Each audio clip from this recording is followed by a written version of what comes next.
was running a little bit late because my computer weren't starting, so I've had to start it on my phone. But I'll join with my other account, so you have to bear with me, guys. Welcome, Tariq.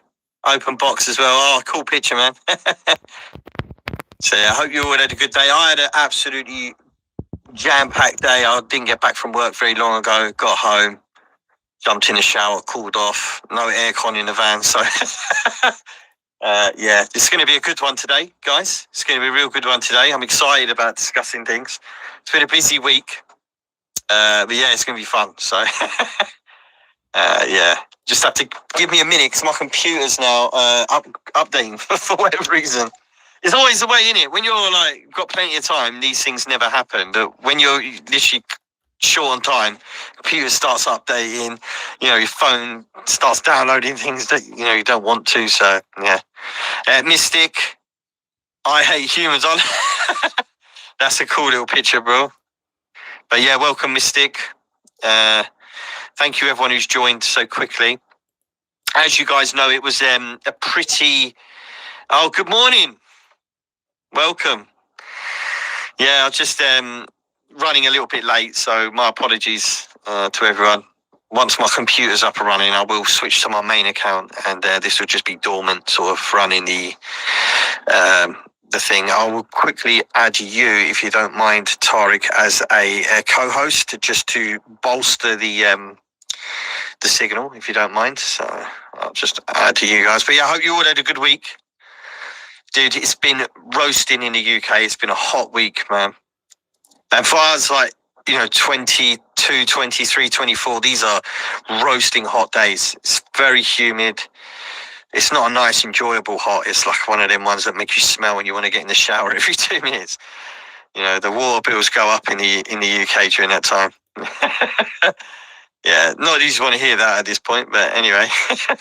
B-Cat, welcome.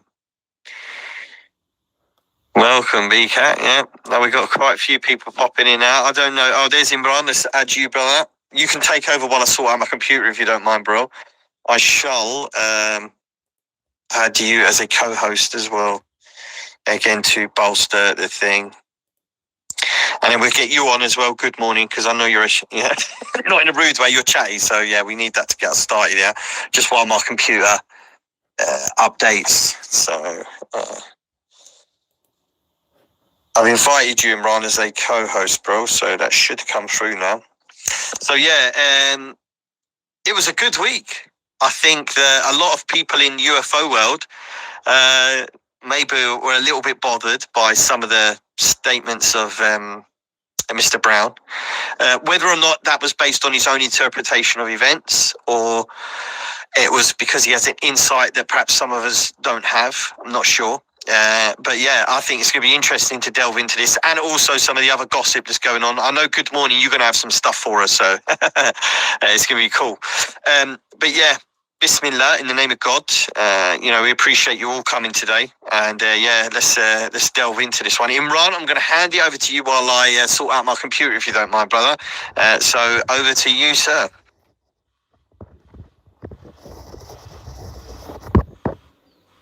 Oh no, he's gone mute. Tariq, are you there, brother? Assalamu alaikum, can you hear me? Yeah, loud and clear, bro. Yeah, I don't know if you want to run with it just for a moment or two.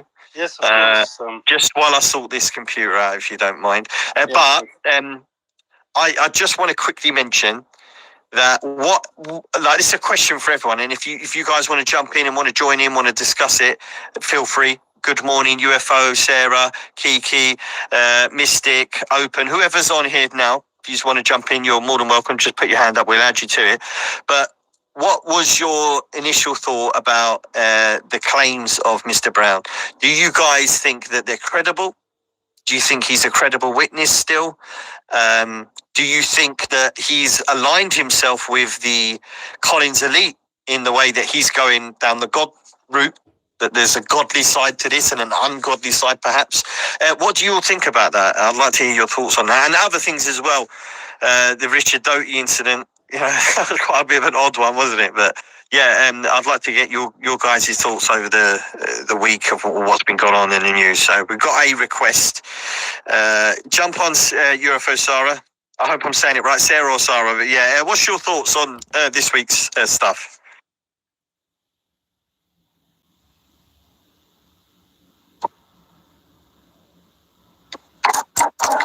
Imran, do you want to run this quickly, just while I sort this out? UFOs. Yeah, sorry, I've been glitching as well. I hope everyone's well.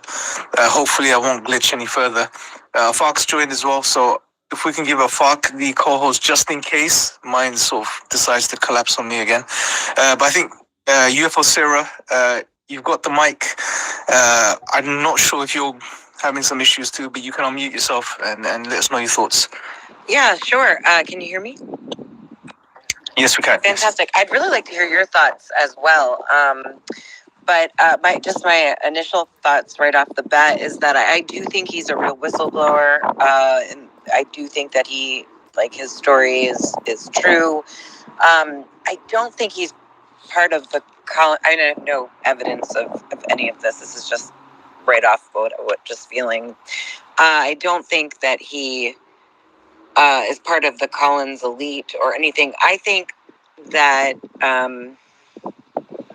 disclosure is personal, and so just based on who we are individually and our upbringing and what our faith, and point of view and events that have happened and shaped our lives, that when we start to peel back and learn about the phenomenon and start to believe in certain stuff, and so maybe he definitely way more than we have, and so his interpretation is there is a God, so I found it fascinating that he was we live in a dream world. That's interesting. Is that the Matrix? I'm not sure, but and so all of that can be pulled apart, but I do think the God part, I think might be from his own just perspective on that, from his trying to wrap his mind around something. I don't know if he actually saw a piece of paper that said God is real, or I don't think he's part of some Collins elite in the Pentagon. Yeah, no, that's a very interesting take. I tend to agree with that perspective. I don't think he's a part of the Collins elite. I agree with you on that point completely. I think he's just considering what we know about the Collins elite and the way they function, and the way they don't want people to speak about this internally and externally, and they discourage people. Reasons we can unpack those later, I guess. But for him coming out with this, I think he sort of goes against that ethos of Collins elite. So I don't think he's a part of the Collins elite. And I also agree. I think when he mentioned God, at least me personally, I think it was just a part of the package for him. Not the case that he, like you said, came across something very specific that related. Although it can be the case, because it was one of the few things that he said as far as his sort of key message to humanity, but then that could just be based on his faith as well, and him trying to give just an overall message to people, which included the belief in God. But it was very interesting. I do consider him to be authentic or honest in his claim. And I think there's something about Grush as well. A few posts that came up about Grush coming back potentially, or something like that. So it'll be interesting to get people's take on that. I know we've got Daniela, I think, requesting. Let me see if I can give you the mic. Afak, I've given you if you could request to speak as well, so I can give you access. Hello? Let me see. Yeah, Danielle, you can't use. I don't know if you're glitching out, Imran, but she already has speaker. So Danielle, you jump in now. What's your thought? Okay, I personally feel from experience and what I know is this guy is in with the Pentagon. He's in with the military-industrial complex. He's in with the Vatican. He's in with the religious institutions, and he is in the kind of stifling public first contact, in a sense, for me, which I've decided to help do for the people on this planet. And I just, first of all, God does not exist.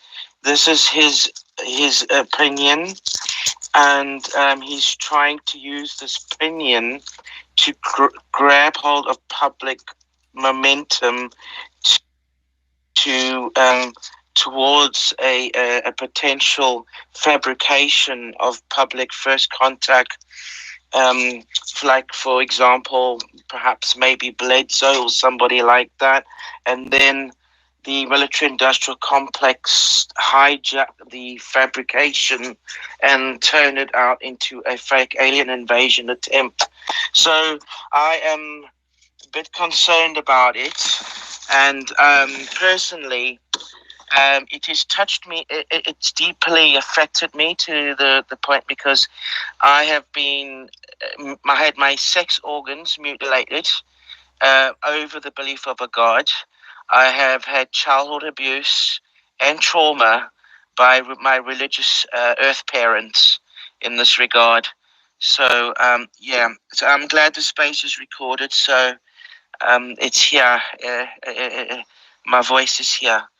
Thank you very much for giving me the time to share my voice. That's much appreciated.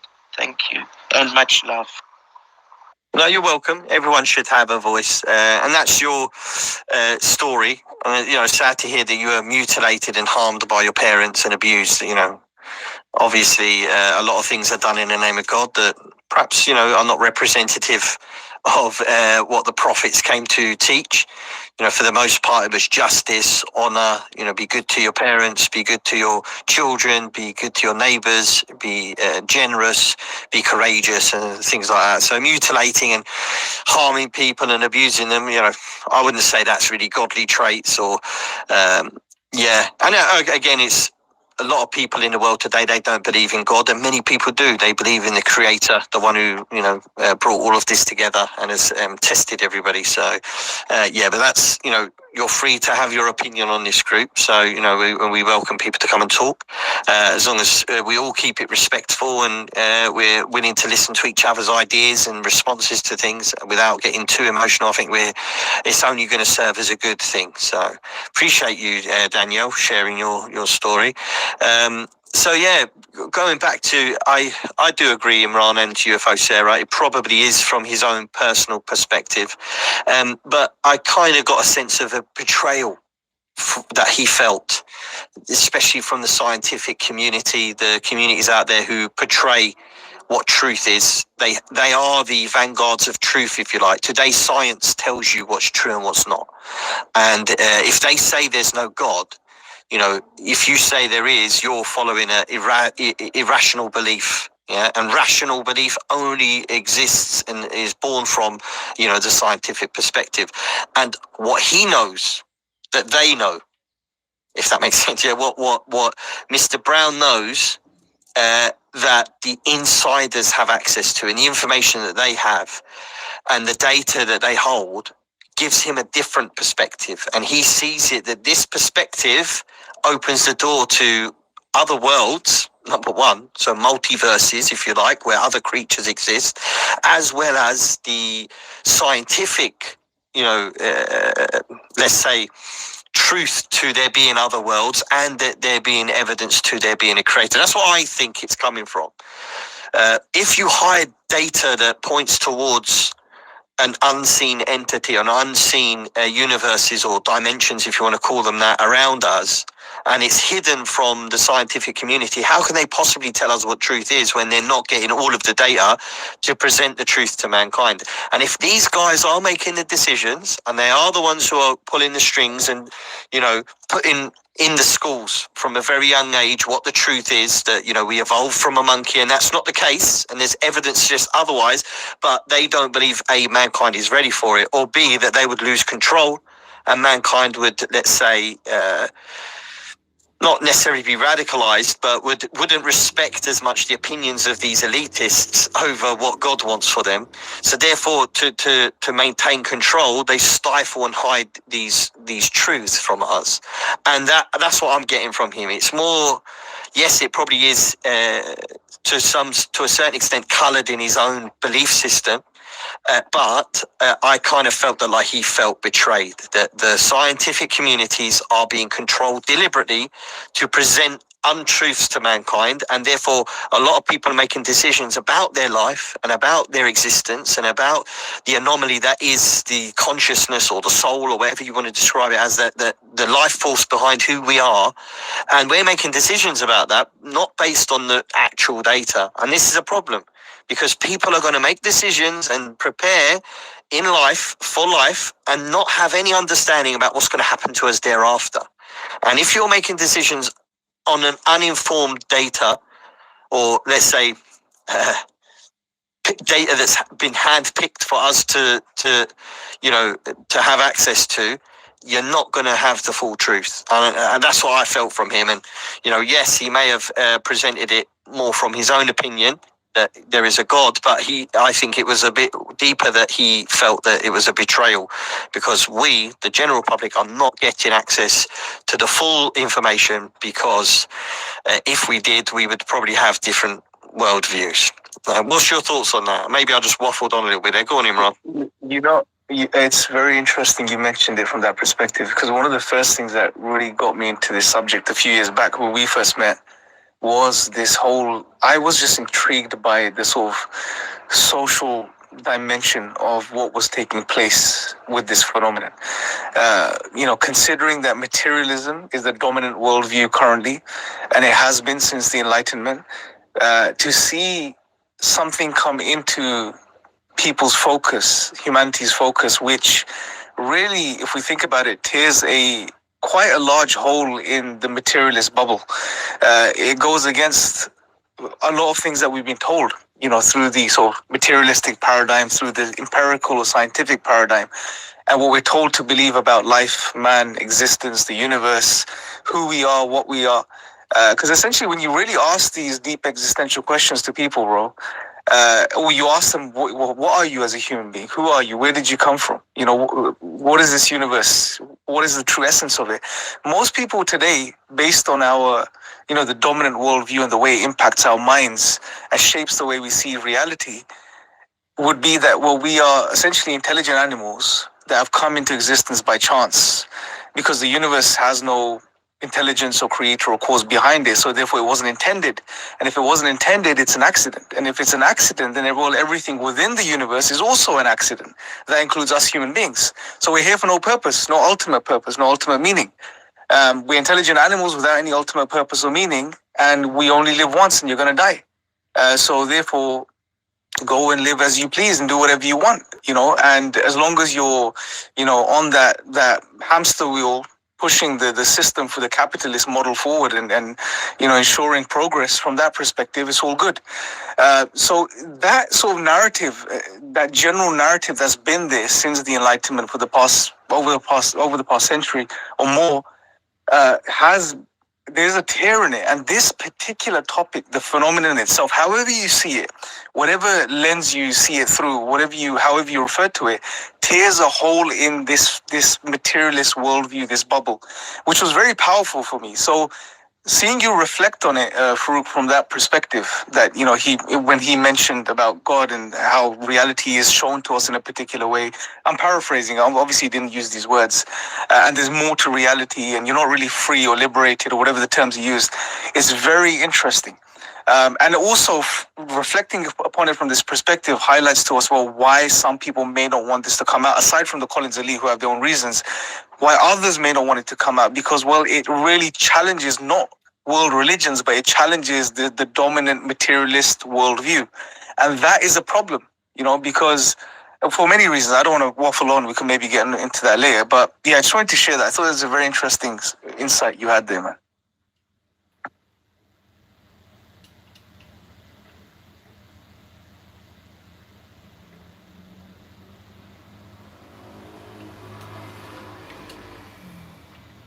Faruq, are you speaking? Is someone speaking now? I can't hear anybody. Unless I'm glitching.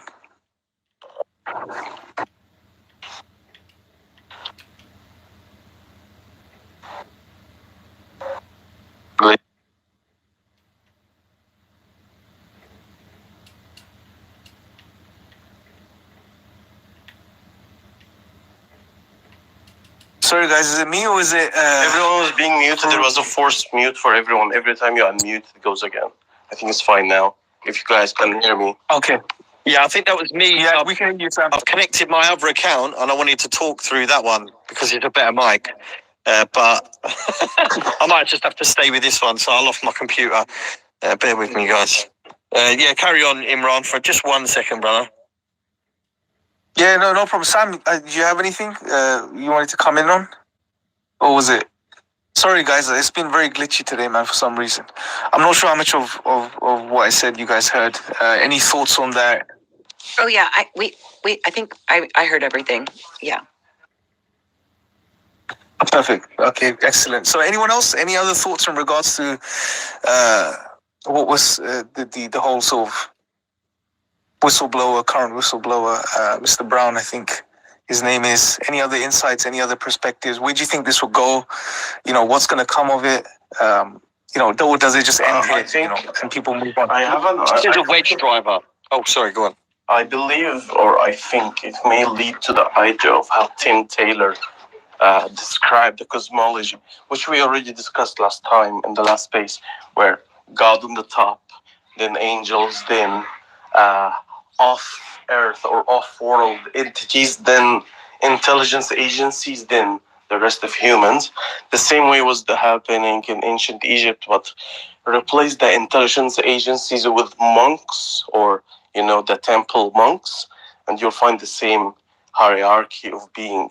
And I believe when they say there is no free will, but God exists, that's leading to this idea, because if you guys remember, Tim Taylor said he works for the Hammer, or something related to a movie called Adjustment Bureau, where they were trying to show that almost there is no free will. The same way, entities wearing hats like the Hat Man appear to change the course of things, forcing a certain events to happen on a larger scale, as if humans, you guys are just ants, you do not understand what's really happening. It's very interesting, man. Very interesting. Yeah, there's so many things that could be said about this. Anyone else that wants to come in? Red Panda's joined us as well. Welcome. Sam is there. Welcome, Red. And welcome, Jewel, as well. Also to everyone else who's now in a Kiki, Joanne, Feral Cat, what a cool name, Days. Dr. Zeb, Earl. Oh, you were early on, Earl, weren't you? 0 Day or 0 Day. I don't know how to say that one. So welcome to all the new little listeners. Oh, I think this is going to be a bit of a wedge driver. I think that, and I've seen it with some of the more, let's say, prominent UFO accounts or handles that are out there. I did engage with one, and I have over the years engaged with that person. You know, I don't want to discuss his personal beliefs. That's up to him. He believes what he wants, and you know, he's not here to defend himself. So that's, you know, would be rude of me to do so. But I will say that the idea of God being brought into the picture does affect a lot of people. It really gets their back up. Yeah, it does, doesn't it? Red, you saw I had a little. I don't know if you saw it, but a little back and forward with the guy about the jinn. Excuse me. Was it about the jinn? I saw somebody here having a back and forth about the jinn. Sorry, I might have. Yeah, that was me. No, I did. I had a back and forward about the jinn, but there was another guy, one of the more prominent UFO handles out there, who's. I don't want to mention his names. It's just not fair. You want to DM it to me, or? Yeah, you know who. I'll DM you anyway. But he's always had an issue when God's brought into the picture as part of the discussion. Oh, I know him. I remember now. Yeah. So the reason, he's got his own personal reasons why he doesn't, and it's generally because of emotional and things that happen when they're young, and people carry that baggage when they're older. And it's like, if there's a God, how comes these bad things happen to me or to my family, and I went through these things? And therefore, you know, it's very difficult for them to bring, you know, God into the picture of this discussion. But it's unfortunate, because you cannot seriously investigate the UFO topic without going into religion. And religion is, and we're talking about the major religions here, they're central to them is a creator. the one who created all of this, the one who formed the atoms and gave them the qualities that they have, the one who formed the molecules, the one who formed the living cell and gave it the information that the living cell has in order for it to produce itself, the data that's within, DNA, so on and so forth. The major religions, they say that information didn't come about by accident or, by error.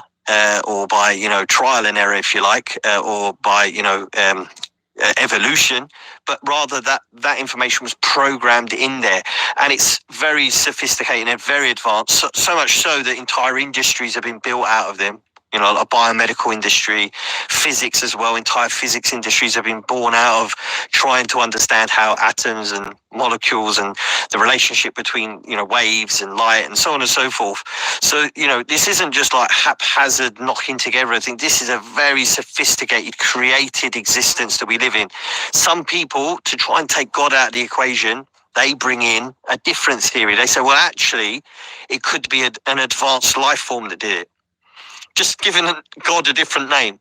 Or instead of making it one God, they'll say, well, it's multiple gods who came together, and they'll call them, advanced life form or advanced alien life form that have created a simulation that we live in. So they just, kind of move the chess pieces or change the game, so to speak. But reality, the information stays the same. It's still the same conundrum. Why I wanted to mention that anyway is when Matt spoke about that and brought that into the, onto the table and made it part of the story now, it upsets a lot of people because it also, just one more thing with the religious side of it, the religious side of it is steeped in history about non-human intelligence, whether you call them angels or the devils or the jinn. These entities are well established within most of the major religions. Some of them a bit more than others. There's a lot more information in others, shall we say. But that it's there and it's present, and you can't just brush that under the carpet and try to bring a modern interpretation. As you saw, Red, I was talking to that guy the other day, and he was trying to say, well, the data says it's aliens. No, it doesn't. Vale, Crichton, and other people who discuss the theology of the phenomena, they don't say it's aliens. In fact, whistleblowers like David Grush present information that it's more interdimensional, something which is more akin to a jinn than it would be to an alien. People like being I feel like, because it was a lot, right? And he didn't really even say like what God or, what I mean? Like, what if they all went in on the Christian God, right? Wouldn't you guys feel kind of like, whoa? But like, I feel like we need to get more bodies, more documents before we start going to like the whistleblower being like, this is God, like God's real. Like, where's he drawing that from? Is that from the document itself? Is this his interpretation? I feel like it was kind of a big statement with not much letting us know, like, where is this coming from? You know what I mean? Like, do you guys feel that way about that whole thing? Yeah. Some people started speaking about, bearded man in the sky wearing sandals, and then it doesn't make sense because of that.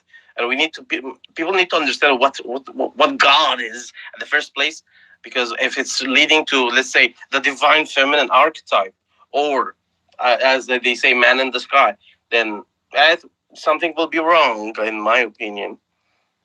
Exactly. And we already know a lot of these people are into the divine feminine, right? Barber, Bledsoe. Yeah.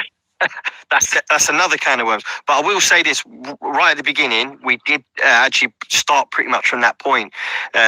Was it something that is, let's say, a lens for his own personal belief, or was, we presented two ideas. One is that it's just his own personal opinion, and he feels, that what he's learned has solidified his opinion that there is a God. I said, but the other side could be that because of the nature of the way science is controlled, and we'll go to you next, Sarah, but the way that science is being controlled and certain data held out of the sort of public sphere, and in particular those scientific institutions that exist to tell us what truth is and what reality is, if they're not being given the data that is related to the phenomena and the unseen world and other aspects, then therefore they're creating a premise for all of us to believe in, especially our children from a very young age, that we are, apes that have evolved and so on and so forth, and completely remove God out of the equation. And he's seeing a completely different data set that's not making it to the mainstream. And he's saying that this data set leads to the conclusion that God is real. So there's two sides. It could be that he just believes in God and he's saying, or B, that, science has been muddled with deliberately to hide God from the people. So both could be accurate. And there's probably other ways you could break down, what he actually meant. And without someone getting him in front of the camera and talking to him and really nailing him down on it, I don't think we're really going to get to the bottom of it exactly. But we can speculate. Sarah, we'll go to you. Sorry, I jumped in there. No, I Red, I wanted to, I hadn't heard your thought process on it yet, so that was interesting, and I wanted to just throw the idea out there. I had said it very early on in the space that quite possibly it's his interpretation just based on his own beliefs or how he's just interpreting the information that he's receiving, and this is where I find it very difficult. Like I want to sit down with him myself, and I'm certain we all do, and do some follow-up questions, because my follow-up question to that would have been, can you delve deep into that? Did you see something that points to a God? Are you talking about the Collins elite in the Pentagon? Is there something that is bringing you towards this, or is this just based on your previous experiences and your faith? What is your faith? We don't know his faith. So what is your faith? Did this, strengthen your faith? Did you change faiths when you learned this? I think that there's more to untangle there, and there's more to look into, obviously. So I'm curious also to see what happens next with him, as well as Vinny, whose last name I'm forgetting. He had a whistleblower about 2 or 3 weeks ago as well, and so I'm interested to see what ends up happening. Will they come back out again? Are they meeting with the ICIG? Et cetera, et cetera. Yeah, interesting. I didn't know about this other whistleblower. What was his name? Sorry. Maybe Red, you remember, or Jay just I didn't even watch it, but there has been so many of them. I remember. Are you talking about the NASA whistleblower? Yeah, he didn't even show his face or anything, right? It was kind of like Oh yeah, he was hidden. His face was hidden, and he brought, in my opinion, nothing. And this is not to talk down about him in any way. He didn't bring anything new to the subject. He, in my opinion, he is standing his information is another pin in the tab of whistleblowers. So he's what he's whistleblowing, or I actually forget what he said, but mostly what I took away from it was that he's just strengthening the other whistleblowers that have come forward.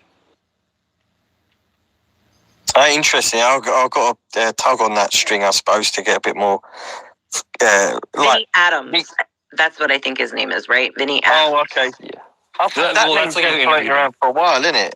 That Vinny Adams name. No, he interviewed him. He does UFO interviews and stuff. But oh, okay. Yeah, that was right before Brown came out. But I'm with Sarah. And I think I kind of said that too. It's a big statement to make without any kind of follow up. And they put it in there on purpose. You know what I mean? So. Oh, for sure. And by the way, let's be honest. Yeah. Corbell and Knapp, they've never really been ones for pushing a religious ideology. Yeah. So it is a bit strange that they kept that in there, and they kind of left it as the cherry on top, right at the end. Yeah, yes. and I look at it in a different way. I look at he's saying to the people who are hiding this, God is real. So whatever you do in this life will be judged in your next. So that's what I took from it. I mean, I could be wrong. And another thing is, yeah. Very interesting. That I never thought of it like that. That's a very interesting perspective. It could just be a warning. It's a warning. It came after stand down, or he told everyone. He said there's more of them coming out, and more of them who want to come out. And he said to the people who, he needs to say, stand down, like stand away or stand down.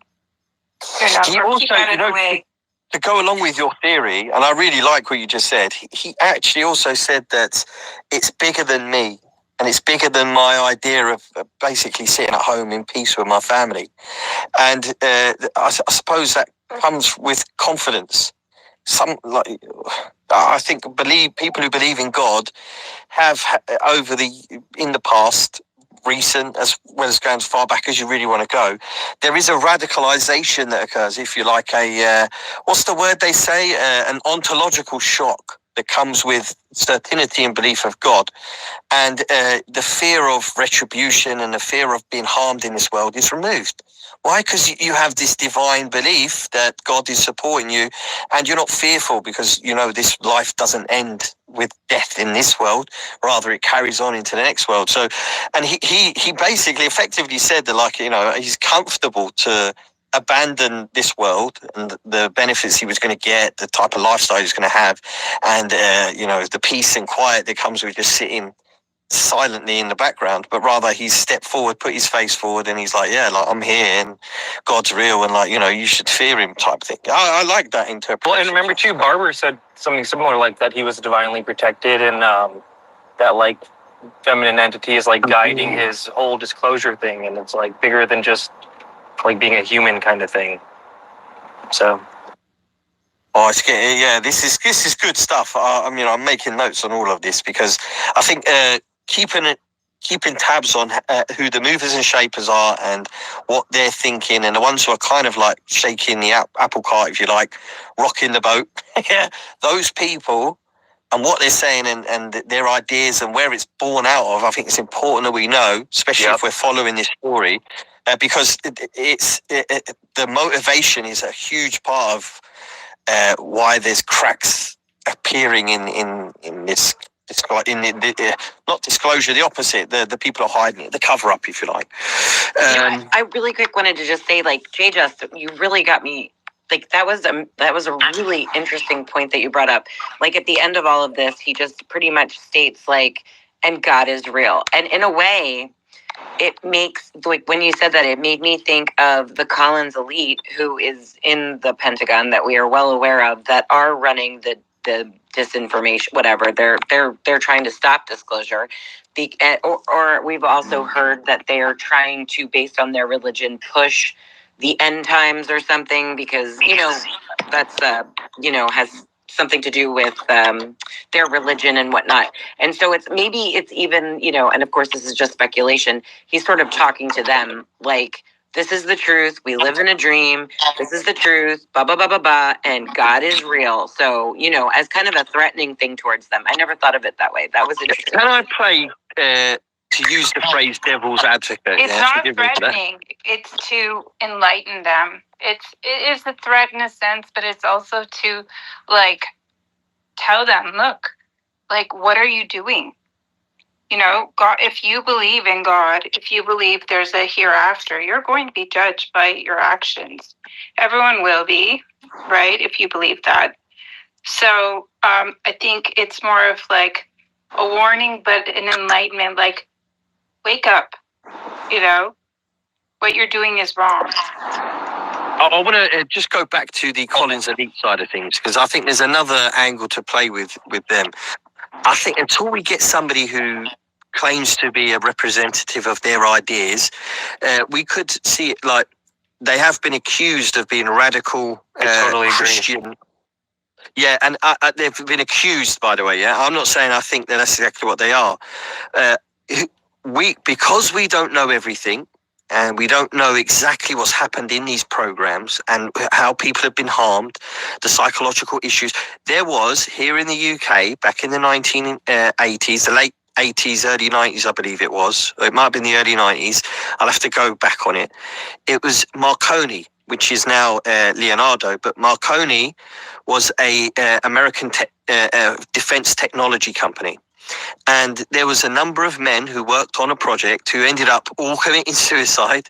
They had a lot of psychological issues, and some people who investigated this back in the 90s considered that they may have been working on the UFO phenomena. The reason I brought that up is we don't know the effects of and what lengths people have gone to try and make contact.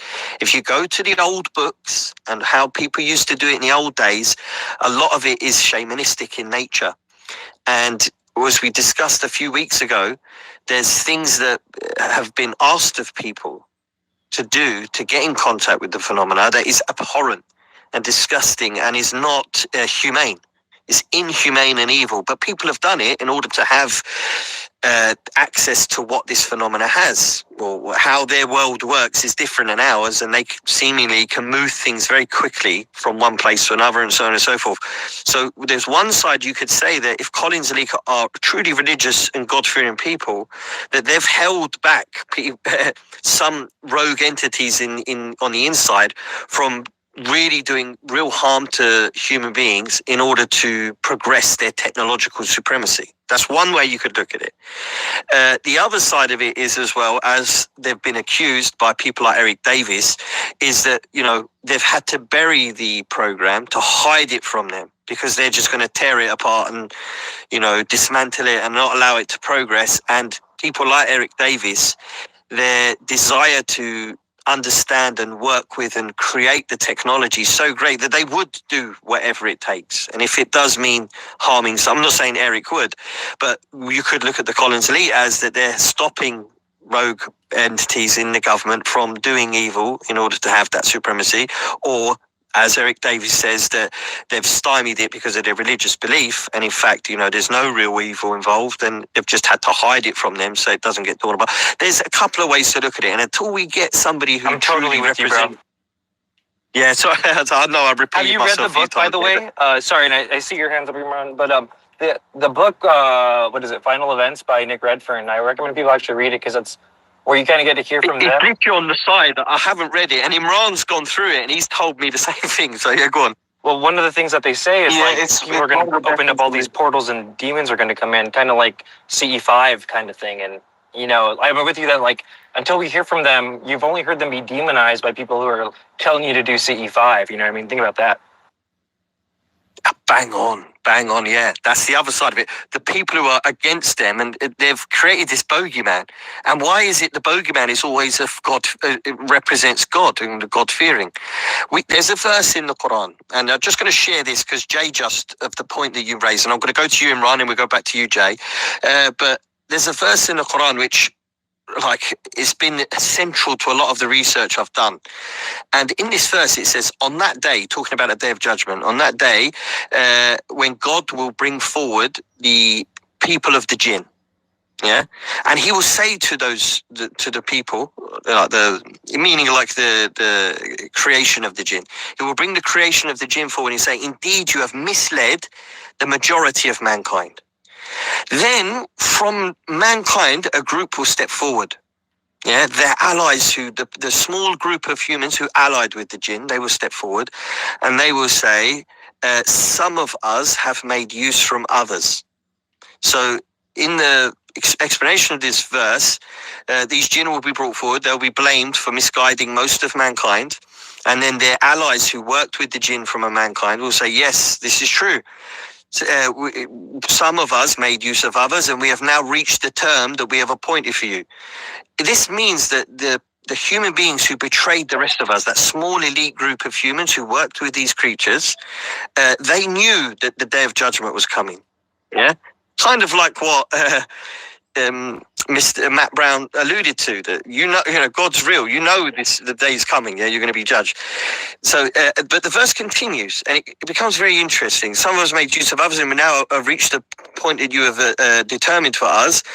Then God will say, yeah, fire is your residence, yeah, and you'll be punished for what you did, essentially, except for whom God wills. And this, in the Arabic, and maybe our friends, Arab friends in the group may correct me, but this is generally used for people who believe, and it indicates that there's going to be a small group of people who believe and fear God in that group, who God will forgive. because they worked towards good. Even though they were in that circle, they realize and they become God. So God will punish some people, but except for those whom God will. So there'll be a small group, and then it says, and God is most wise and knowing.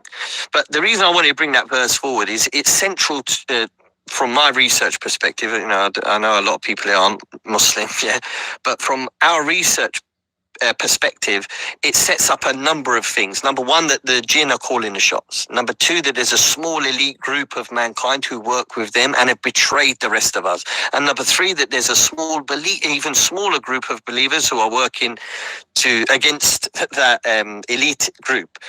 So my point is from that, why I wanted to share it is that this idea of there being multiple factions and there being a believing faction, we shouldn't allow ourselves to be told by people when we haven't had a representative what those people are doing. It's like saying that, you know, Greer believes that all of the entities are good, even though there's data suggests that they're not. There's abduction cases going back thousands of years of people being abducted and taken away from their families. And, you know, you can't rely on Greer's understanding. So if we're taking our information about the quote-unquote Qantas elite just from the likes of him, you know, I think it's unfair. Sorry, I know I repeat myself many times. We'll go to you, Imran, and then we'll go to you, Just. Sorry about that. Yeah, yes, brilliant, bro. Just quickly, I think a second, what Red said as well about probably the only resource we have, one of the best ones, assuming it is accurate, is the book by Nick Redfern, The Final Events. It's basically an interview with one of the first or earliest founding members of the Collins Elite and why they even came into existence. It's a very, very interesting read. And I also agree, I think, and I don't think it's going to happen. We're not going to get someone from the Collins Elite coming out anytime soon talking about things from their perspective. But to take things from, say, Davies' perspective on the Collins Elite, it's not really fair because Derek Davis would obviously naturally see it from his perspective. Like you said, if he wants access to this technology and he wants to, at any cost, you know, whatever the cost is, and he wants that access, he will see anyone that prevents that as a barrier, as something negative. Same with Greer and all of these other guys as well. So yeah, trying to sort of chime in on that. But it is a good book. It's definitely worth reading.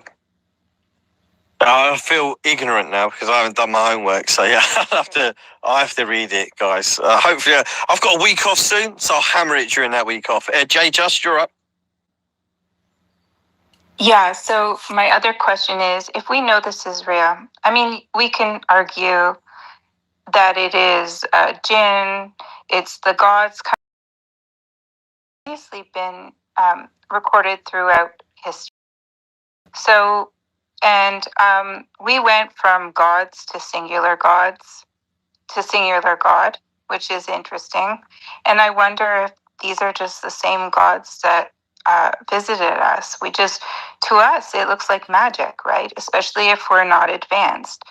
And also, I wonder if it's a control system that's left over or might have been placed here to progress humans in a certain direction as well, which would mean like deliberate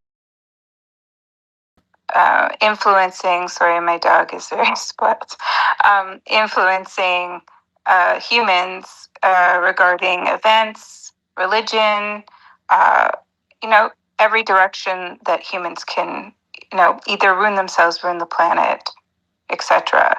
So that's something to think about, whether we're the ones who are in like a test tube, or are we like just seeing our sky brothers or whatever you want to call it coming down and visiting us. I'm not quite sure yet, and I think a lot of people are perplexed about that. But if it is a threat, let's say it is, there is a threat about it.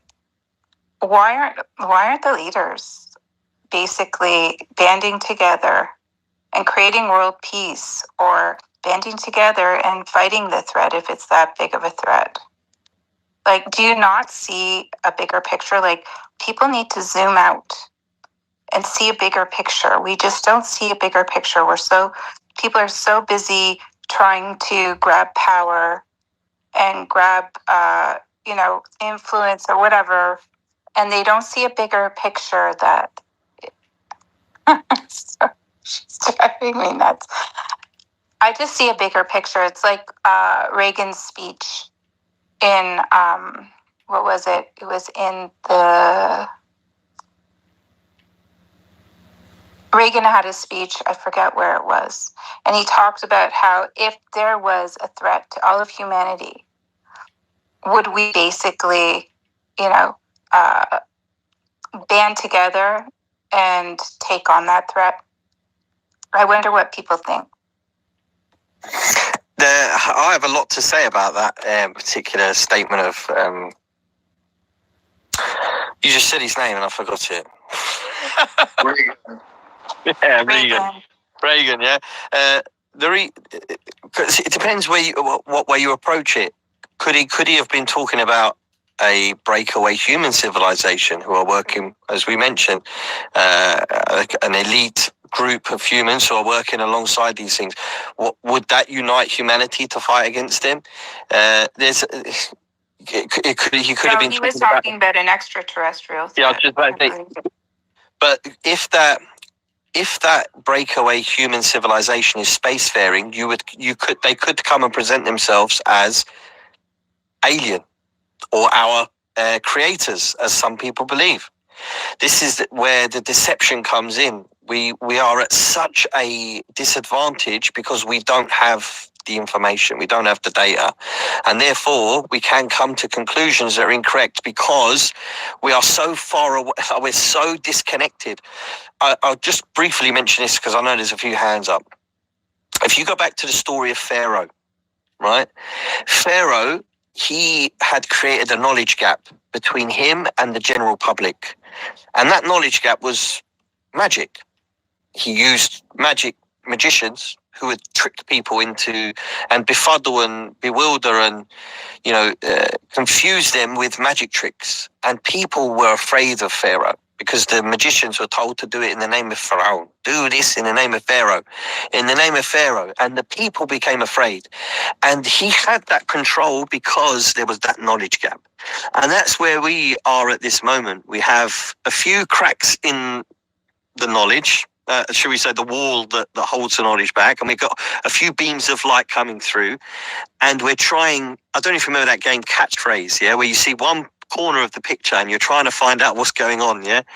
That's where we are at this point. And I think that to be hasty and to not do real thorough research and really start from the beginning, because as you mentioned... But regardless, peace amongst the world would be a good start to be able to band together and basically pull data together and try and figure out this out. I think AI will help.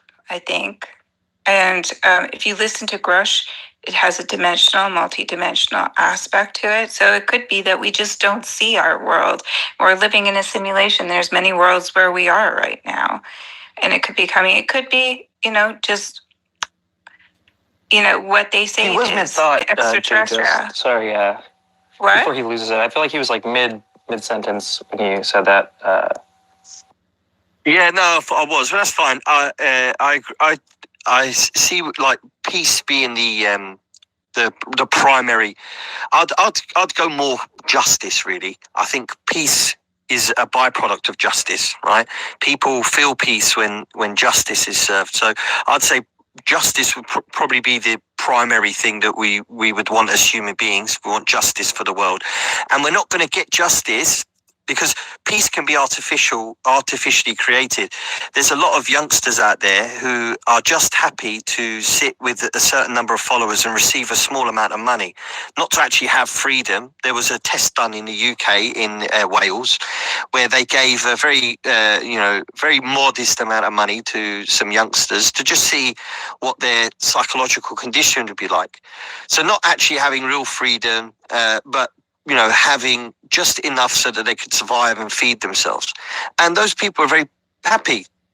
But happiness can be manufactured. Happiness can be bought in a small tub of pills these days. So, and peace can come from taking drugs. People feel happy when they're on drugs. Some drug addicts, I'm not saying all of them, but that's where they find their peace. But it's manufactured. It's not real peace. And I would say that justice is really where it's at. If you have justice, you have true peace. Yeah. But justice what is justice to you? Like, what don't you have? That, we live in a free world. We are lucky that we live. I assume you live in Britain. You're lucky you get to, observe as you wish. You get to practice your religion as you wish. You get to say usually what you want as you wish. And I mean, other than the truth is being kept from us, I don't know. I am very happy that I live where I live, because I see many people, many cultures around me, all peaceful together and practicing their religions and doing what they want around me. And I don't know what justice is to you. What is justice to you? Yeah, see, that's a great question. And that's really where the crux of it is. What is justice? I would say that any just society has to really be based on law, and law is where you derive justice from. And your law is different than my law. Yeah, I was just about to say, I don't think that the Western law of Britain or America is a just law, purely based on the fact that there are certain elements who decide for the rest of us, how is, like, for example, your healthcare system is very unjust. There's people out there in your country who can't afford basic medical health care, and that's because it's run by a capitalist corporate government. They're not really... No, I live in Canada. My healthcare is free. Yeah, our healthcare is free, but it's not the best, but it's still free. And I think that, any sort of government or country has to have free healthcare. And that is also an Islamic endeavour, to offer people health. And number two, the corporations who receive most of the grants to do research into medical healthcare, like the big medical companies, many of them I work for. I do, work for these biomedical research companies. When they discover something that's sufficiently disruptive to their, financial or their revenue stream, should I call it, they bury it. And I can say this wholeheartedly and without, tongue in cheek. There's no joke here.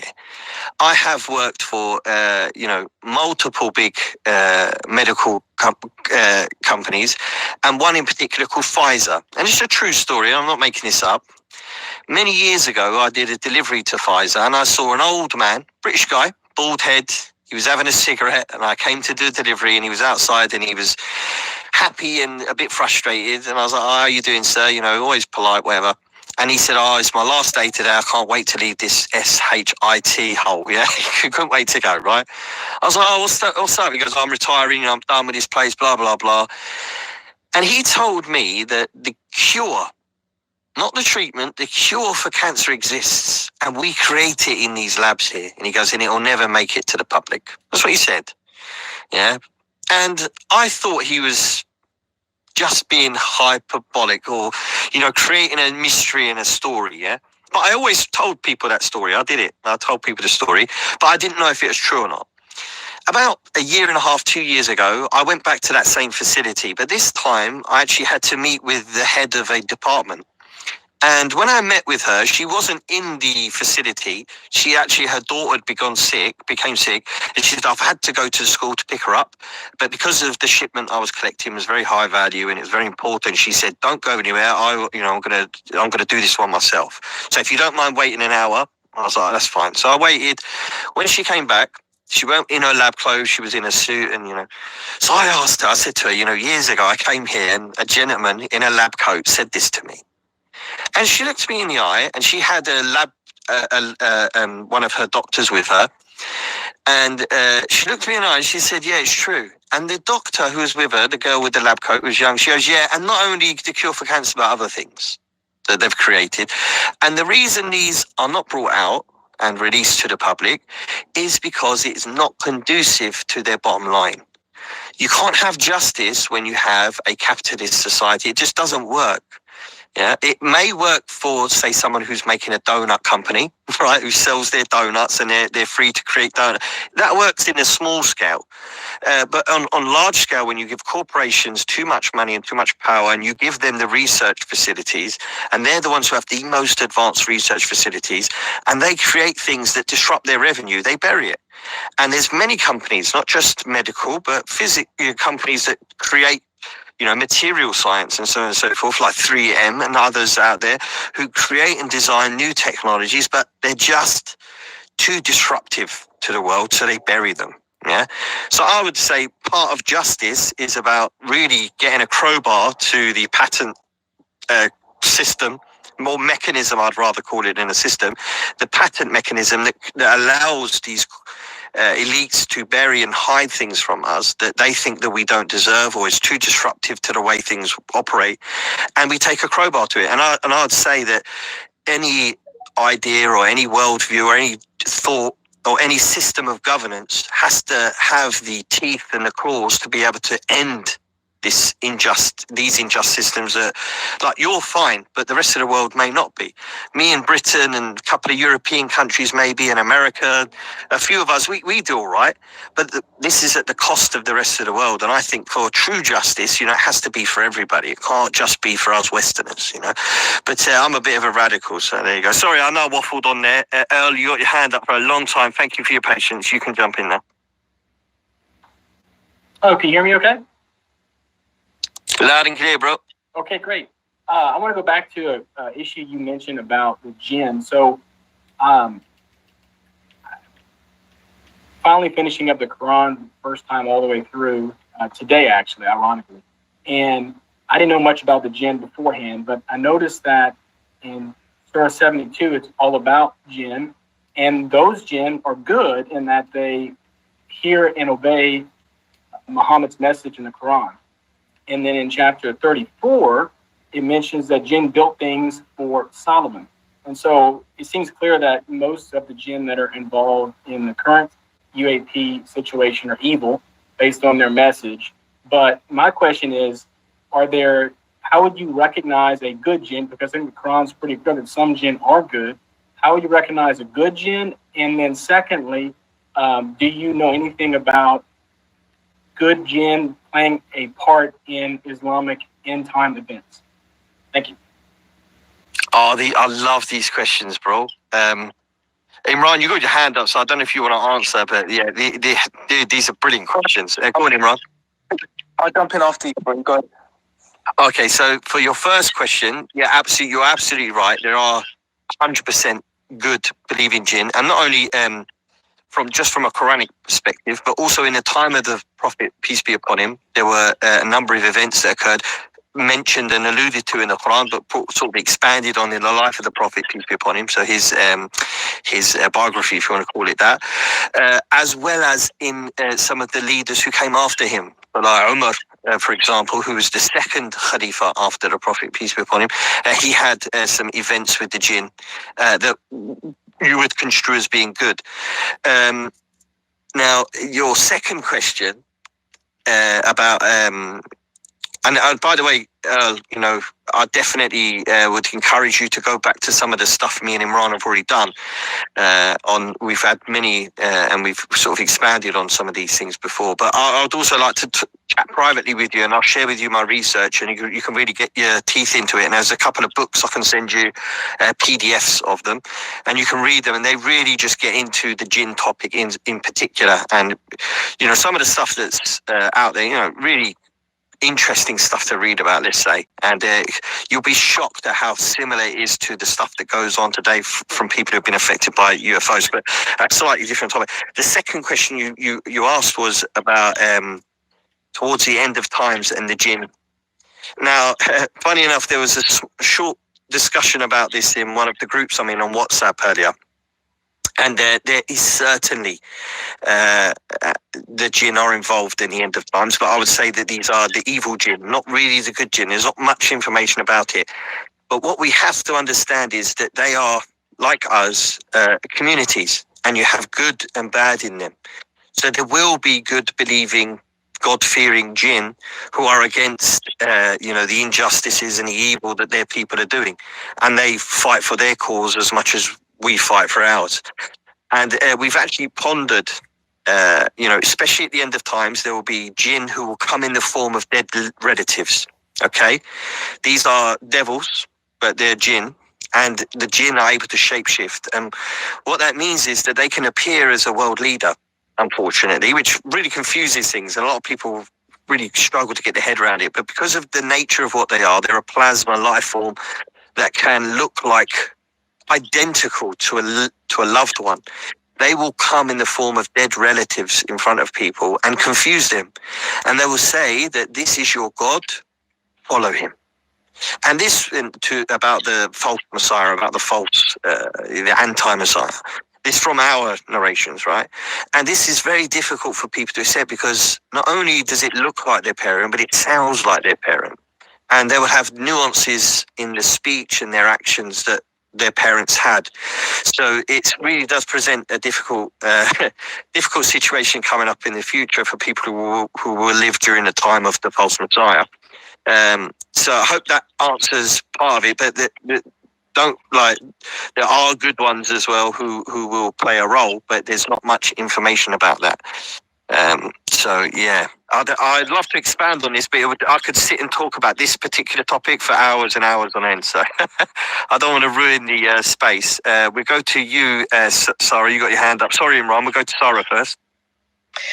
Oh yeah, if you guys wanted to keep going, I'm learning a lot on the subject. I kind of wanted to move towards possibly like multiverses real quick. I had just something that I found in my research recently, and I love that topic as well, Sarah. It's such a cool topic. Okay, so just what I'm working on in my own research is the time travel aspect, multiverses, portals, et cetera, et cetera. I am not saying any of this is real. I am just pointing. I'm more or less like finding source material, whether it's positive or negative. I'm doing pros and cons lists. Eventually I'll get there. But anyway, so what I did come across, which is fascinating. So I don't know if anyone has finished watching Jesse Michaels' interview with Harold Malgrim. It's fantastic. It took me 2 weeks to get through. I took my time with it. And it's very emotional too. So if you get a chance, I highly recommend. But before I read these just small excerpts from his interview, I wanted to just briefly say Jack Sarfati tells a story about when he was 13 years old, living in was it Brooklyn? I think it's Brooklyn, New York. And, he receives a phone call. He thinks it's from an AI from the future telling him that he's important. And in 20 years, he will meet up with everyone that's important. And that they're going to be reaching out to 400 people on this list of people who they think are important. And, so Jack Sarfati is a physicist. He apparently has cracked the Einstein code for time travel. Scientifically. And if I'm wrong on that, Red, please correct me, but I think that's about it. Harold Malgrim was an advisor to JFK, LBJ, all the way up to Nixon, et cetera, and well known to me now. That when he was 27 years old, he's the one that talked LeMay down from using the atomic bombs against Russia during the Cuban Missile Crisis. So, fascinating human being. So, why am I saying all of this? I see Juan just popped up. Hi, Juan. Correct me if I'm wrong about Sarfati. But I want to just link this really quick. So, in 1953, Sarfati was 13 years old when he received this phone call. Malgrim tells the story about when he was 13 years old, just before he turned 14. He was in, Massachusetts with his dad working on a house. and the president, he met the president of MIT, who came to him. So he was also 13 years old when he was contacted, and stated to him, you know, good things can come to you. I can send you to school. I can do this, that, and the other. And at the time, Malcolm was like, no, I'm not ready for that. I don't want to leave my family. So just thinking of that, 1953, Sarfati gets the phone call at 13 years old. 1950, Malcolm gets the introduction to the MIT president at 13 years old. Okay. In Jesse Michaels' interview, at the end of the interview, sorry if I'm ruining this for anyone, but this all makes sense. Bear with me. Jesse Michaels says, do you think your life is connected to time travel in any way? And Harold Malcolm says, I have thought about this many, many times, and the answer is yes. Nothing else explains when I talked to the MIT professor. I didn't have the slightest inhibition. I was talking as if I knew something. I know it. And in fact, what I did say was breaking through what was known knowledge at that time. And what he was talking about was some physics, some science stuff. And then, so if you ask me, did I have a purpose? Yes. Now, here's the other interesting thing. Harold goes on to say, really quick, I'm sorry, this will be over in a moment. Kennedy had appointed Christian Herter, former governor of Massachusetts. The first Friday he came to the office, I asked him why I was there, and he said, I asked for you. And then he went on to say, the day you met with the president of MIT, your name went into all of the important books of talent that the CIA, all Majestic, all the Guardians, they all took an oath to protect the book. You were chosen and you were brought here. They all took it on themselves to protect the world. So you were chosen, and when you were brought here, I asked you to come to me and work for me. And then Harold ends it with, it's not for any of us to understand the world, how it works. It just is. Thank you for letting me get that out. I would love to hear thoughts on this. This came to, you know, I kind of put this together yesterday. So, and hi, Juan. Before we go to you, Juan, Farias, excuse me, I will say I have to do my research onto Malcolm's story. I haven't listened to it yet. I did have it earmarked. With his particular story, people like him, I like to take notes. So when I'm driving, I don't really get a chance to do that. So I'm going to listen to his story in about a week when I'm off from work, and I'd love to take some notes. I do have opinions about the time travel aspect, but it comes from a different perspective. So, we can discuss that after. We go to you, Juan. I hope I'm saying it correctly. You're up next. Thanks, guys. Sarah, hello. I didn't want to interrupt and just be rude here, but thanks for allowing me to speak. Regarding Jack is a very good friend of mine. I don't know if you guys are aware, but he's working with a quantum physics firm that we have, a little startup called Texas Space. And I will agree with you 100% that this whole time travel thing is, I think, at center of all of the phenomena, etc. Any future technology that is capable of, you know, moving at the speeds that we see or are observed, have a time travel component aspect to it. And that means, you know, whether it's a warp drive, whether it's using certain gravitational near field or far field technologies to be able to bend or manipulate space-time, generate high frequency gravitational waves, etc. You know, it's all tied together, right? It's all one and the same. And so to your point, Sarah, yes, you're absolutely correct. It all has to do with time travel. Regarding the multiple people that Jack is supposedly going to, or are going to assist Jack, sorry. There's a gentleman by the name of Dr. Brandon Wheeler. And if you're not familiar with him, he usually states out of the X platform, but he's very, very well involved in the backside doing a lot of research. Brandon Wheeler works for the Naval Academy as an expert of religious studies. He's also an expert in deities. He knows all types of religions. He speaks 4 dead languages, or knows or understands 4 dead languages, and I think understands overall 12 languages. And he's trying to connect, you know, how does the metaphysical, the religious aspect tie to the nuts and bolts aspect? So he's at the center of all this, working with a lot of people on the backside, including myself, Jack, and a few others. I mean, Jack and I have been to the Naval Academy as of this year, actually in March, to visit with Brandon and a few other people that I can't mention here. Sorry to interrupt you briefly. Would you be able to message me privately? Not for like any untoward. I would like to get in contact with Wheeler. If he is, as you say, an expert in, I'd like to share with him some information. It might help him in his research. That's all. And yeah, I'd like to get his thoughts as well, because there's certain religions and things that I haven't really delved into, and I'd just like to get his thoughts on things. But yeah, go on, carry on if you don't mind. Yeah, absolutely. And then I'll say there's a lot of people out there speaking about gods, right? Little g gods. What does that mean? You know, beings that have the ability to maybe transcend the corporal nature of reality and being able to achieve a non-corporal status, whether it's manipulating reality via the ability of consciousness by itself.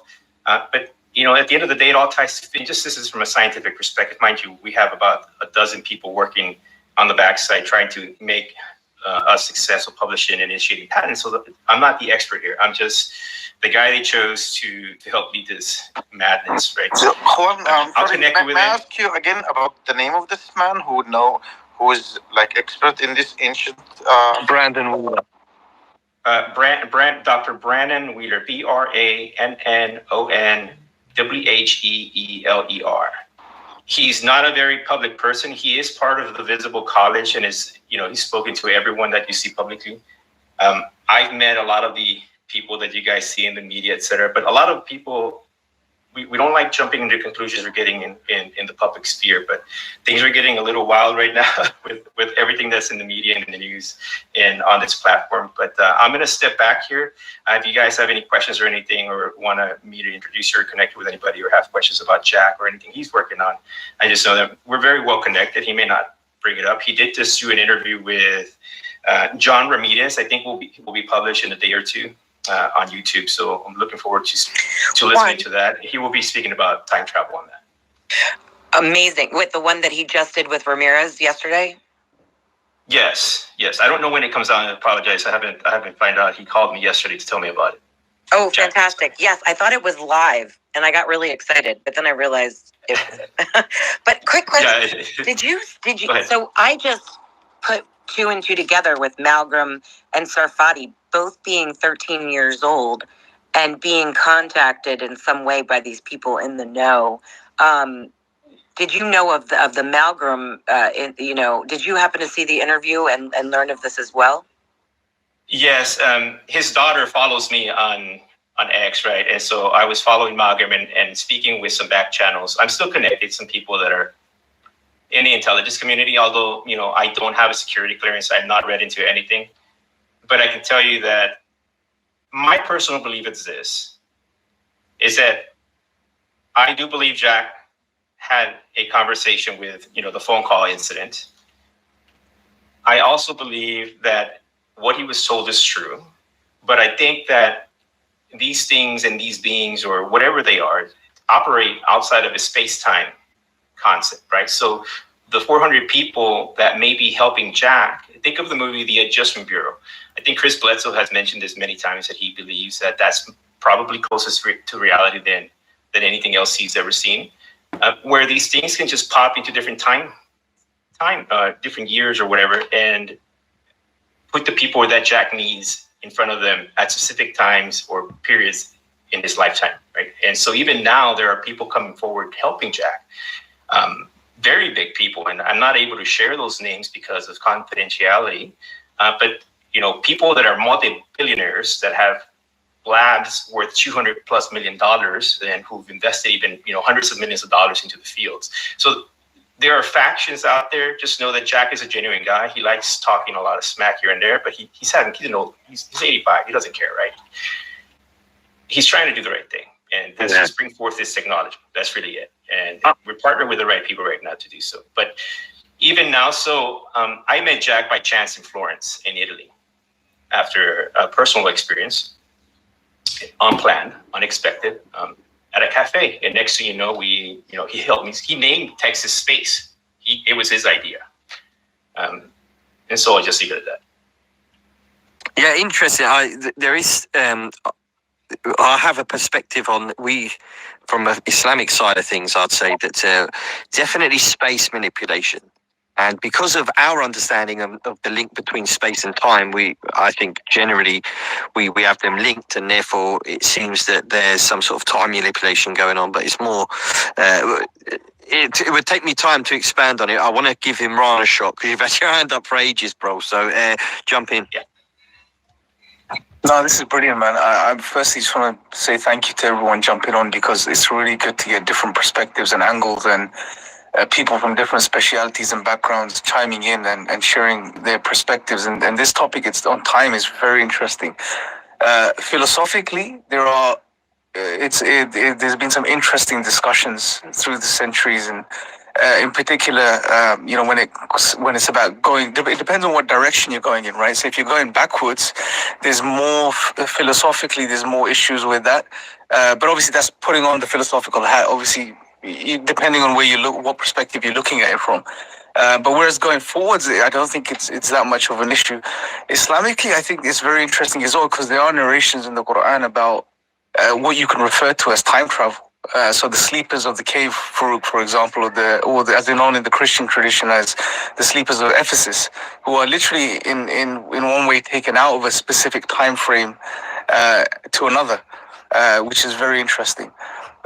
Also, just wanted to also add one more thing. If you look at this from the perspective of the jinn, there is a potential, again, so just purely logically, there is an explanation as to how we can explain these supposed phone calls from the future. I'm not saying they weren't, but I think there is another perspective to this, which is when you look at the history of the jinn, we know one of the things that they are reported to have done repeatedly is that they bring information of the future to whoever they are in touch with, and they sprinkle or deliver some of this information to those people of future events. Now, this obviously goes into a bigger discussion of how we understand time and predestination and free will and all of this type of stuff. So it brings in many other topics into the discussion. But there is that element where these beings have the capacity or ability to access certain information from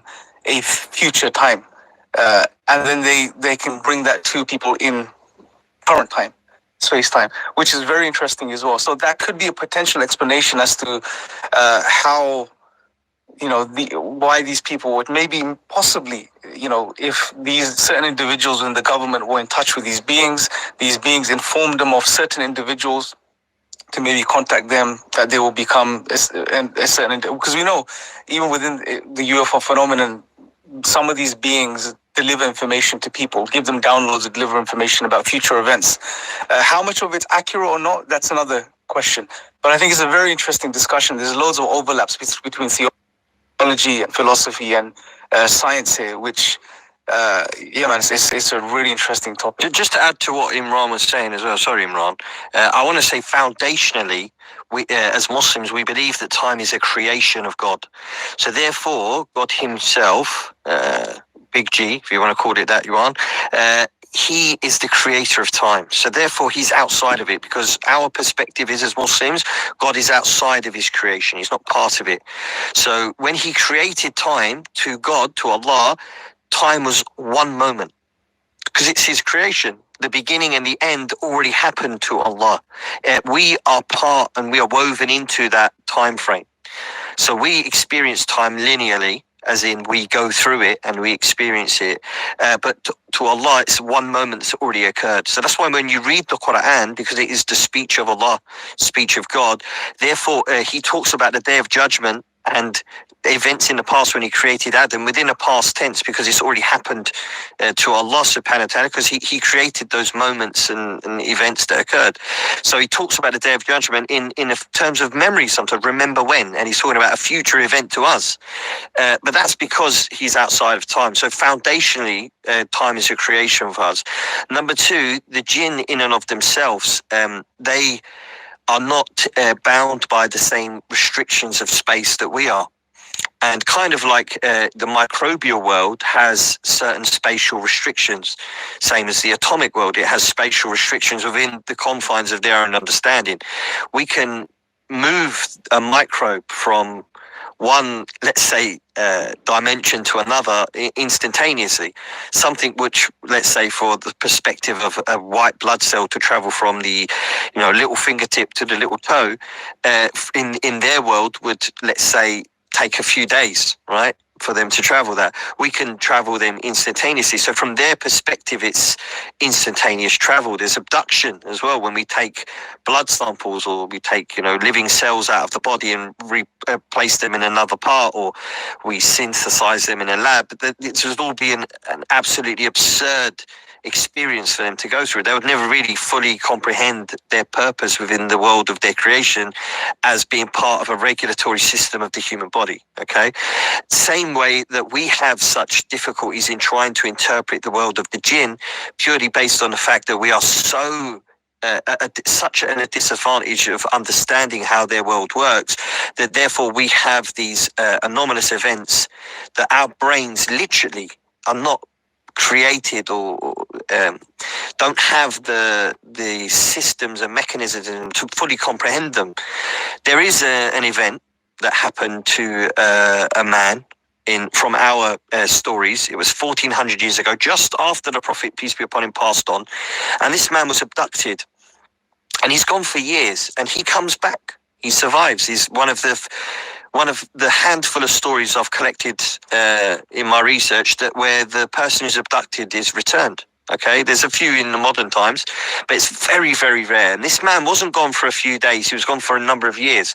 But from his perspective, it didn't seem so. He didn't really comprehend how long he had been gone for. But anyway, the story goes: the man left for evening prayers at night. His wife said, the story is from his wife's perspective initially.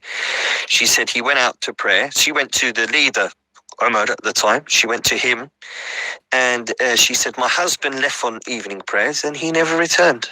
So Umar said, you must wait. Maybe something's happened, or you have to go travel. Give him time. So a few years passed, and Umar ends up nullifying the marriage from an Islamic perspective. He's abandoned his family. So he nullifies the marriage. She ends up getting remarried. 4 years this is. All of a sudden, the man returns. And he goes to his house, and goes to his wife, and he sees that another man's there, and he becomes enraged. What's going on? How come you're with another man? She's like, you've been gone for 4 years. What are you doing? So he goes to the Khalifa, he goes to the leader, he goes to Umar, and he says, you've did this to me. And Umar said, but you disappeared for so long. Where was you? And he said, I have an excuse. He said, when I left my home at night, it's important to say night because this is when a lot of the abductions occur. It's a nighttime abduction. He said, when I was on my way, a group of the jinn abducted me and took me as a slave. And Umar was intrigued by this because it was in their culture anyway. They knew about jinn abductions, but it's rare to get somebody who comes back from it. He said, tell us what happened. What was your case like? And he said, I was enslaved by them, and it was a confusing time for the man. So Umar asked him, what did you eat? And he said, it was something which I really disliked. It was kind of like a gruel, if you like, horrible food, yeah? And then he said, I was in captivity until a group of jinn attacked this group. So they have war, they are fighting, and, he was a slave, and a group of jinn fought with those who had enslaved him, and they won. So at the end, they were, sharing out the slaves, and they found him, and they've discovered that he was a Muslim. And they said, we're not allowed to keep you as a slave, so we're going to return you to your people. Or you can stay with us. They gave him an option. They said, you can stay here in this world with us, or we'll return you to your people. He said, I want to be returned to my people. So he said, by daytime, we would rest, and at nighttime, we would travel. And he said, I was told to follow a black stick. So this black stick would be in front of him, and he would follow it. In nighttime, but in the daytime, he would rest until he came back to his people. There are a couple of different narrations to this story, but I've chose the simplest one. But effectively, this man was abducted. He didn't know he'd been gone for years. It felt much shorter. And when he came back to his people, he was disorientated. And also, he didn't have a full comprehension of what had happened. It was kind of confusing for him. And I think with a narration this sort of age, 1400 years ago, and it's preserved in the Arabic 1400 years ago, historically preserved, it does open up the question as to how time is perceived by humans who enter into the world. And that's why I use the analogy of the microbial world, because, you know, to them, we're performing feats of space and time and movement that is beyond their comprehension. But for us, it's like just an injector, mate. You know what I mean? And perhaps it's that simple for them. The second thing I just want to mention, because I noticed there are a few hands up, but one more thing I just want to mention before we move on, is that the jinn have an ability to affect our memory. And in particular, memories that you would normally not be able to forget. So very strange and phenomenal events, they are able to take those memories away. And we, in our research, I've found, most of the time, humans, we describe it as missing time. I have missing time. But what we actually have is missing memory and a confusion about time. Yeah. So foundationally, God is outside of time. So therefore, time doesn't apply to God. So, you know, and God is capable and able to do all things. And there are events in the Quran that mention, you know, where people have been taken forward in time, if you like, from their perspective. Even though the time did carry on linearly, for them, it's a moment. Yeah, it's been, you know, hundreds of years passed by. There's another story in chapter 2 of the Quran, verse 259, of a man who walked into a town and he said, how will God bring back this town? It was in ruins. It's fallen apart. He said, how is God, you know, people say God's going to bring everything back. How will God bring back this town to the way it was? And God causes this man to die for 100 years and brings him back. And then asks him, you know, how long have you been gone for? And he doesn't know, because he has no frame of reference for time. Anyway, I don't want to take over the whole thing and just waffle on, but from our perspective, there's definitely anomalies that can happen in time. But there's no room for absurdities. So, for example, people say about time travel, going back in time and changing events. You know, you can't take the story of Noah away. You can't go back and, you know, kill Noah before he builds the ark, sort of thing. So these are mainstays within the human story, that time travel would, especially reverse time travel, traveling in reverse, causes so many absurdities that, you know, anything goes. And so I think that's only the creator, God himself, you know, is capable of manipulating time to such an extent. So therefore, because he has created time as a creation following a linear form, that I don't think reverse time travel is something that's possible for human beings. Although we could be manipulated into thinking that reverse time travel is possible, especially considering there are, just one last thing, sorry guys here, but this is important, I'll mention this. There is a narration that we have, a story preserved in the Arabic from around the 11th century of a man who is given a device. And we mentioned this a couple of weeks ago. I don't know if guys who were in here remember this. But in this particular narration, this man is given a device. And this device, he describes it and he says, it is a device that is smooth, shiny glass over a liquid. And this smooth, shiny glass device over a liquid produces images, and I can see the jinn and talk to them. And they would show me my followers and what they were doing at that time. So I'd be able to see my followers working in the farm. And then I would tell my followers, because this person he was a religious figure, and he would, inform his followers of things they did when they thought they were alone. Right. But in theory, these jinn were just showing him through this device. He was able to see. Now, if you were to ask the children, or, you know, even if I asked you guys, what does this device sound like? A small black device that's shiny glass over a liquid that shows you images. You can ask it questions. You can speak to people through it. You would know that it's a modern day smartphone. So if you were a jinn, and this technology, say 1,000 years ago, for example, and you wanted to fuse things, and you say that in this cave there is a 1,000-year-old device that we transported there through time, this would cause great confusion to the human beings, because they'd think, wow, this is a modern-day smartphone, and how is it in a cave from 1,000 years ago? Lou Elizondo famously said, imagine digging up an old cave and finding a 747 Boeing in there. It would confuse people. But not for us, because this narration very clearly shows the advancement of technology of the jinn, and this seems to be disseminated to human beings over the last 100 years, that they've had for much, much longer. So they could really present a situation where human beings think that time travel is happening because of their because of how long they've actually had this technology. And there is, in my research, and this is the last thing I'm going to mention, there is some indication that the people of Noah, and again, it's an indication, I'm not saying it's solid, I'm still doing research on it, but there's an indication that Noah and his people seemingly were much more advanced than we're led to believe, and I'll just leave it there. We'll go to you, Jay Justical. I'm sorry about that.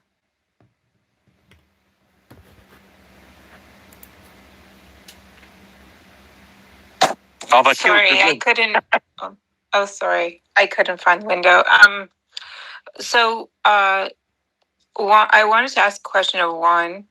I don't know if he's still a speaker. Yeah, he's got the speaker thing. Yeah, here. yeah. Juan, Okay.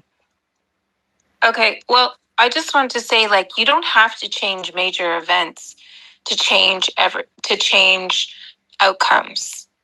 You know, you can do a little tweak here and there and get the outcome that you wanted around major events. So let's say, major events happen, but it could be in our timeline only.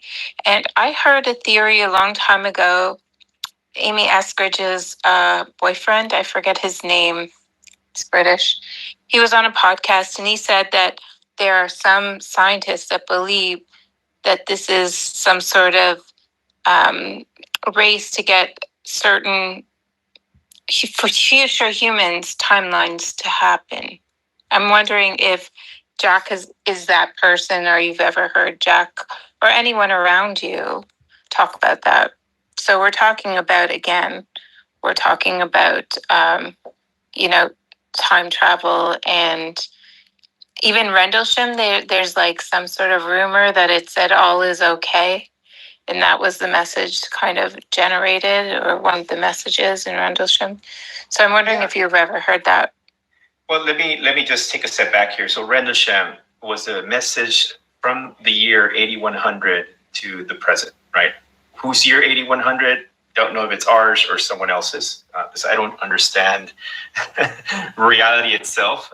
But regarding time travel and Jack, yes, this is like that's why I mentioned the movie The Adjustment Bureau with Matt Damon, I think it is. I mean, there's little things they do in his life, like nail on the road on the spot that you're going to drive by, so you get a flat tire at the right time, or do something so you spill your coffee at the right time and miss something, and miss an event or whatever. You're absolutely right. One thing, I'll tell a little story. Jack, a few months, I think it was last year, sorry, we were in London in his flat. He was doing some research. We came over to just look at some things. And he says to me a little story about how he believes retrocausality works, right? So the ability that the future affects the present and the past. And he says two things. Darwin had it semi-right. Evolution happens, but he was missing retrocausality, right? The future is always affecting evolution as well. And it's a very difficult concept to get across. And then I asked him, well, what about grandfather paradox? And he says, so think about this. When God created the universe or existence or reality, he rolled the dice. But he rigged the dice with consciousness. Then he goes on to explain, you can never go back, is what he says. You cannot go back. I won't say never, because you cannot go back and kill your grandfather, because you will always experience a malfunction. So the probability is always going to be against you because of the permeating consciousness of God, right? And so that's a little bit of a mad situation to think about, but just maybe ask Jack directly about it. So bring that up next time. Hopefully that answers a little bit of your questions. Thanks, Juan.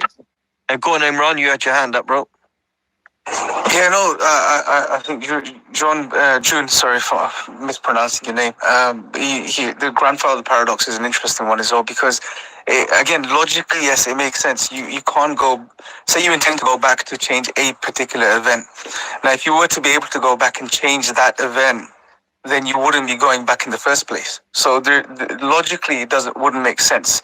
and therefore there'll be, as John said, there'll be malfunctions, etc. And that would make sense if there was one timeline, right? If there was multiple timelines, then there is the possibility that maybe not your specific timeline, but you can affect another potential timeline. But I think the key thing here is there's a lot of speculation in regards to this. Although it's a very interesting and intriguing topic, we're currently working upon speculations in this regard. But nevertheless, I find it fascinating how this may tie in with the phenomenon, and how we could sort of possibly look at all of the possibilities that exist as far as what explains these events. So, as far as information coming from the future, this has existed within the phenomenon. This phenomenon has existed within the phenomenon for a long time. Jacques Vallée speaks about this as well, where at one point in our history, when the knowledge of even our solar system was limited, some of these beings would make claims that they were from Venus to their abductees, the people that they would contact, or contactees. They will say that they were from a particular planet. But then once we discovered and understood that Venus was not inhabitable, they stopped making such claims. So there is also that question now, and it's a big question mark as to, because what's been spoken about is future events, and we're not there right now because we're going through serial time, past, present, and we're going towards the future. We not normally or naturally can't traverse that. So the claims that are being made about the future, we can never fully vet them, if you like, or be sure of them until the future comes. So there is always that element too. And that's where all of this web starts to get very messy. But yeah, it is fascinating though, because there's so many intersecting points with so many different perspectives and views and areas, if your disciplines that come into this topic is brilliant. I'm enjoying this discussion, man.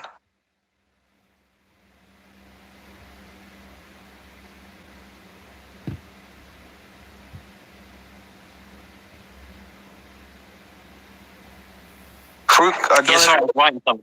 And I got caught out, man. You know what it's like when you just quickly do something and then and you're not ready for everything ended.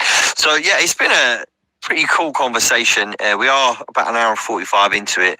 I don't know if any of our speakers want to add anything or expand on anything. Otherwise, I think we might just sort of move towards wrapping it up for tonight.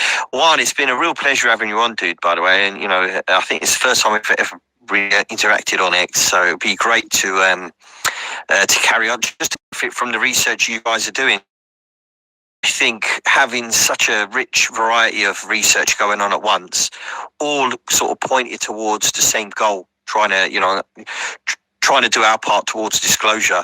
The more we know and the more information we sort of bring together, it just enriches our view and kind of just makes things a little bit easier. And sometimes it conforms to research you've done. You're like, oh, dude, I was on the right line there.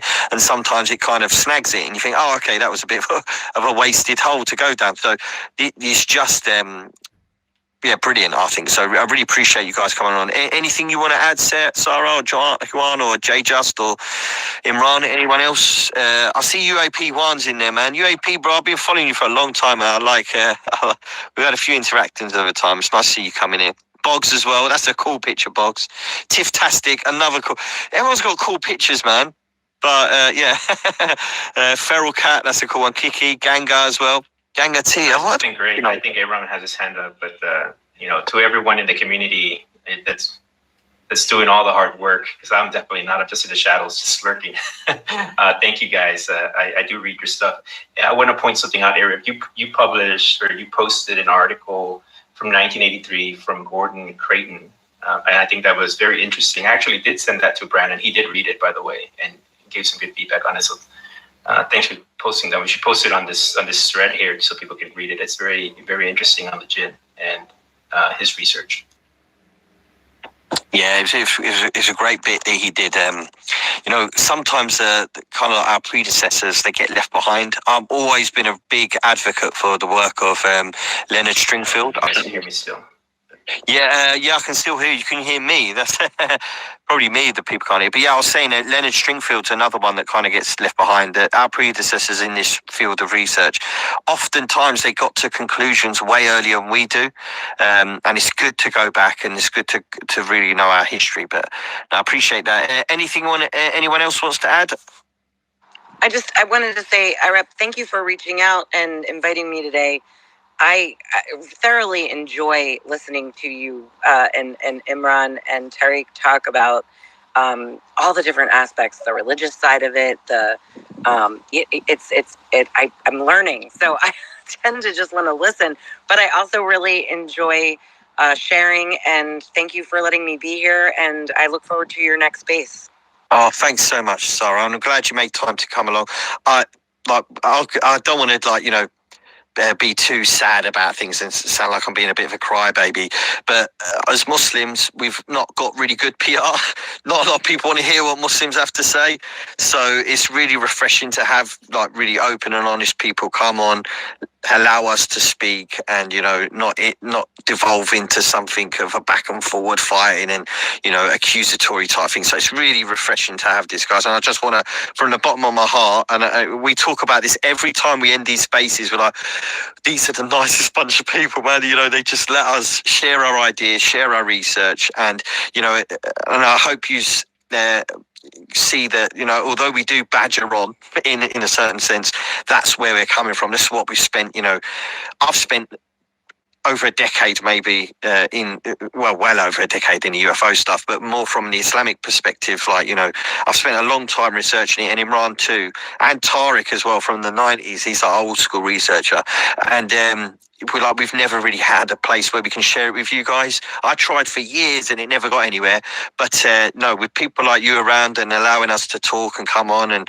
listen, it's really refreshing. So honestly, guys, really appreciate it. I'm not going to tell you like, share, subscribe and all that, because if you like what we do, you're going to do that anyway. So but you guys are just the best, so I really appreciate it. I don't want to be the last one to speak, so if anyone wants to add anything, and UAP Juan, man, I want to get your bits next week maybe, as well as Ganger today as well, if you guys want to come on. And Juan, I'd love to have you come back. Kiki, Feral, Chief, George, Blue, JS, Arshad, Yusuf, all of you guys, appreciate you coming on today, and thank you so much. Anything anyone want to add quickly before I roll out? Oh man, no, I was gonna bring in the funny segment, I guess, for today, but it's a bit late. With I wanted to talk about Elizondo and Dottie, that little the memes have been going around this whole week. But nevertheless, I guess we can touch upon that next week or something. But yeah, it's pretty ready for next week, bro. Bro, but I just want to reiterate what you said, bro. I think it's like we've always said as well, bro. To really get to the bottom of this phenomenon, it's gonna take a multidisciplinary approach, and that means, looking at the science, looking at the philosophy, looking at the theology and religion and history, and bringing in all of these different dimensions, to tackle this enigma, if you like.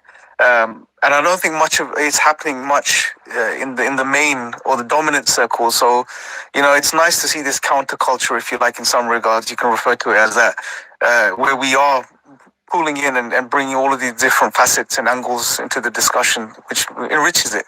So yeah, really appreciate everyone being on. Thank you, and I guess we'll catch up with everyone next week. Just before I go, I think Juan is glitching out, Juan Feria, but I've messaged you privately, so it'll be great to establish a bit of an exchange of information as well on there. Last thing as well, next week, I don't know what we're going to talk about, but if anyone has any suggestions, you can message us on the inbox, or at the bottom underneath this space, or just directly at us on something, and it'd be great to talk about. And if you guys have any questions for us about the stuff we've talked about tonight, or you don't agree with something, or you've got a question in general about Islam, we're willing to engage you guys on anything. So we're here just to sort of, I don't want to push anything, but if you've got any questions, we're here for you guys. So thanks everyone again. UFO Sarah, you've been great today, and Jay, just really appreciate all your time, and everybody else who came on. So may God guide and help us all in the turmoil of the world today, and hopefully things will get better. But be safe, everyone. Look after yourselves and your family. If in the UK, it's going to be a cracking weekend weather-wise, so get the barbecues out if you can. And we will see you next week, hopefully. Take care, everyone. Thanks so much, and we'll speak to you soon. Be safe.